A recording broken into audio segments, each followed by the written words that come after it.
जय हिंद दोस्तों स्वदेशी एयरक्राफ्ट कैरियर विक्रांत बनकर तैयार, जल्द मिलेगा फाइटर जेट भी और स्वतंत्रता दिवस पर नेवी में होगा शामिल। वहीं इंडियन नेवी अग्निवीर भर्ती में 20% होंगी महिलाएं और इंडियन एयरफोर्स के इतिहास में पहली बार पिता और बेटी ने उड़ाया फाइटर जेट। तो आइए जानते हैं इनके बारे में डिटेल में। दोस्तों, भारत का पहला स्वदेशी एयरक्राफ्ट कैरियर INS विक्रांत अगले महीने स्वतंत्रता दिवस के मौके पर इंडियन नेवी के जंगी बेड़े में शामिल हो जाएगा और दूसरे एयरक्राफ्ट कैरियर से समुद्र में भारत की ताकत में एक बड़ा इजाफा होगा। इसके साथ ही भारत दुनिया के उन चुनिंदा देशों की लिस्ट में शामिल हो गया है जिनके पास एयरक्राफ्ट कैरियर बनाने की क्षमता है। मंगलवार को इंडियन नेवी के वाइस चीफ एडमिरल SN घोरमाड़े ने बताया कि इंडिजिनस एयरक्राफ्ट कैरियर विक्रांत 15 अगस्त के करीब पूरी तरह से तैयार होकर इंडियन नेवी के जंगी बेड़े में शामिल हो जाएगा।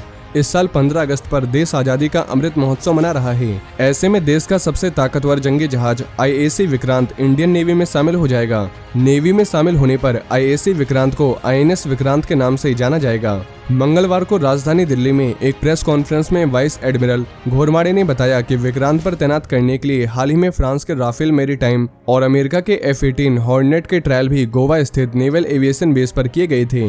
दोनों फाइटर जेट के ट्रायल की रिपोर्ट आने के बाद ये तय किया जाएगा कि इन दोनों में से कौन सा फाइटर जेट विक्रांत पर तैनात किया जाएगा। वाइस चीफ के मुताबिक DRDO भी स्वदेशी twin engine deck based fighter यानी TED-BF पर काम कर रहा है। जब तक TED-BF बनकर तैयार नहीं हो जाता तब तक राफेल या फिर F-18 में से कोई एक इस पर तैनात किया जाएगा।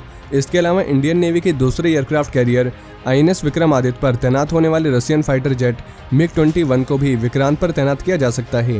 दोस्तों, दरअसल किसी भी एयरक्राफ्ट कैरियर की ताकत होती है उस पर तैनात किए जाने वाले फाइटर जेट और हेलीकॉप्टर। समुद्र में एयरक्राफ्ट कैरियर एक फ्लोटिंग एयरफील्ड के तौर पर काम करता है।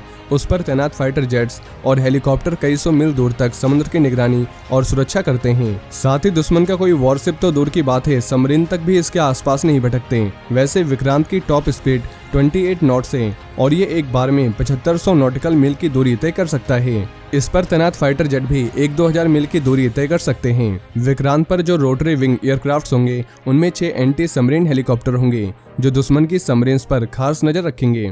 वहीं अग्निपथ योजना के तहत नेवी में हो रही अग्निवीरों की भर्ती में पहले बैच में 20% उम्मीदवार महिलाएं होंगी। उन्हें नेवी के कई हिस्सों और ब्रांचेस में भेजा जाएगा और एक नेवल ऑफिसर ने मंगलवार को ये जानकारी दी है। और अग्निपथ योजना के तहत नेवी में महिलाओं की भर्ती भी हो रही है। मीडिया रिपोर्ट्स के मुताबिक हायरिंग प्रोसेस शुरू होने के कुछ दिनों के अंदर 10,000 से ज्यादा महिला उम्मीदवारों ने नेवी में अग्निवीर बनने के लिए रजिस्ट्रेशन कराया है।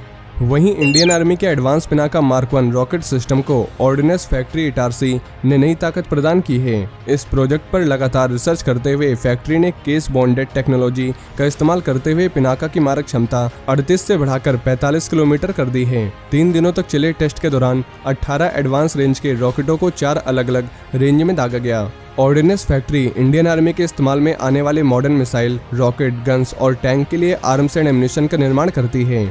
मौजूदा समय में पिनाका मार्क 1 रॉकेट का निर्माण कार्ट्रिज लोडेड तकनीक के माध्यम से किया जा रहा है। पिनाका एक अपग्रेडेड रॉकेट सिस्टम है जिसका पहले भी कई बार सफल टेस्ट किया जा चुका है। DRDO की टेक्नोलॉजी के आधार पर इन रॉकेट सिस्टम को विकसित किया गया है। पिनाका MK-1 रॉकेट सिस्टम की मारक क्षमता 45 किलोमीटर है। वहीं पिनाका 2 रॉकेट सिस्टम की मारक क्षमता 60 किलोमीटर है। वहीं इंडियन एयर फोर्स में कुछ ऐसा हुआ है जो पहले कभी नहीं हुआ। एक ऐसी तस्वीर सामने है जिसकी चर्चा पूरे देश में हो रही है। तस्वीर को देख और उसके बारे में जानकर आपको भी गर्व होगा। दोस्तों, एक पिता और पुत्री की जोड़ी अपनी खास उपलब्धि के लिए चर्चा में है। फ्लाइंग ऑफिसर अनन्या शर्मा अपने पिता फाइटर पायलट के साथ उड़ान भरने वाली पहली महिला पायलट बन गई हैं। इंडियन एयर फोर्स का हॉक 132 एयरक्राफ्ट उड़ाने वाली पहली पिता पुत्री की जोड़ी है। एयर कोमोडोर संजय शर्मा और उनकी बेटी अनन्या शर्मा ने 30 मई को ये उड़ान भरी है। इंडियन एयर फोर्स में यह पहला मौका है जब पिता पुत्री की जोड़ी ने इतिहास रच दिया है। तो दोस्तों, ये थे आज के कुछ बड़े डिफेंस अपडेट। वहीं अगर आप भारतीय सेना से जुड़ी ऐसी और भी जानकारी जानना चाहते हैं तो आपको हमारे दूसरे चैनल डिफेंस एनालिसिस पे मिल जाएगी, जिसकी लिंक आपको नीचे डिस्क्रिप्शन में मिल जाएगी। और ये जानकारी अगर आपको पसंद आई हो तो वीडियो को ज़्यादा से ज़्यादा शेयर करें और चैनल को सब्सक्राइब करना न भूलें। जय हिंद, जय भारत।